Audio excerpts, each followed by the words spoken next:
প্রায় 1-1.5 বছরের মধ্যে সংগঠনটি নিজে তার আত্মপরিচয় খুঁজে নিয়েছে কর্মের মধ্যে দিয়ে, নিজ কর্মের মধ্যে দিয়ে তার আত্মপরিচয়টা প্রস্ফুটিত করেছে। পাহাড় থেকে সমতল, নদী, খাল, বিল, প্রত্যন্ত অঞ্চল, অন্ধবদ্ধ গলি এবং শহর থেকে নগর, জনপদ, এর মধ্যেই তারা পরিভ্রমণ করেছে। এবং যেটা বলা হয়েছে, যারা আন্দোলন সংগ্রাম 15 বছরের 16 বছরের গণতন্ত্র উদ্ধারের যে ব্যাপকতার মধ্যে যে সমস্ত পরিবার তাদের সন্তানদেরকে হারিয়েছে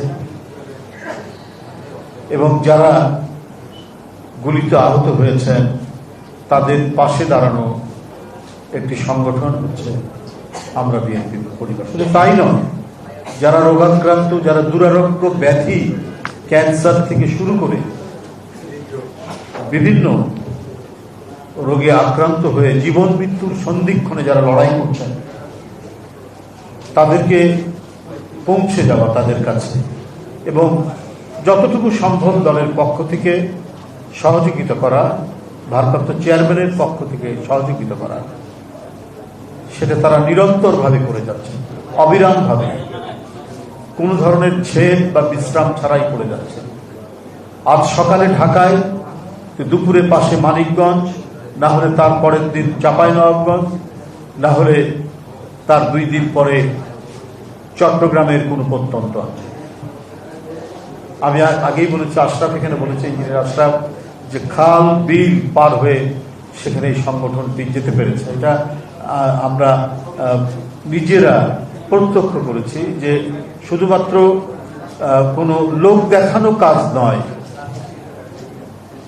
ভারপ্রাপ্ত চেয়ারম্যান জনাব তারেক রহমানের নির্দেশ পালন করতে গিয়ে অনেক প্রতিকূলতা এবং বিপদ সংকুল পথ অতিক্রম করে কাজ করছে। সুতরাং এই সংগঠনটি তার এই মানব হিতৈষী কাজে, এই সমাজ সেবামূলক কাজে যে অবদান রাখছেন, যার নেতৃত্বে এবং যার নির্দেশে, তার নেতৃত্ব কখনোই এদেশে ব্যর্থ হবে না। তারেক রহমানের নেতৃত্ব কখনোই এদেশে ব্যর্থ হবে।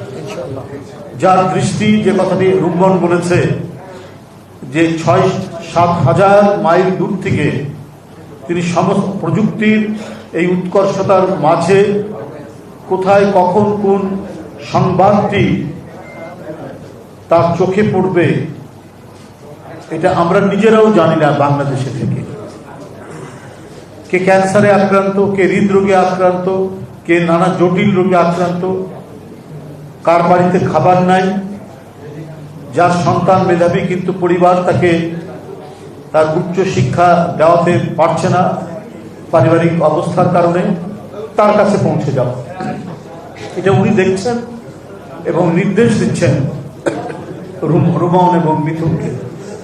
পাহাড় অতিক্রমকারী এই কাজ তারা করে যাচ্ছেন নিরন্তরভাবে।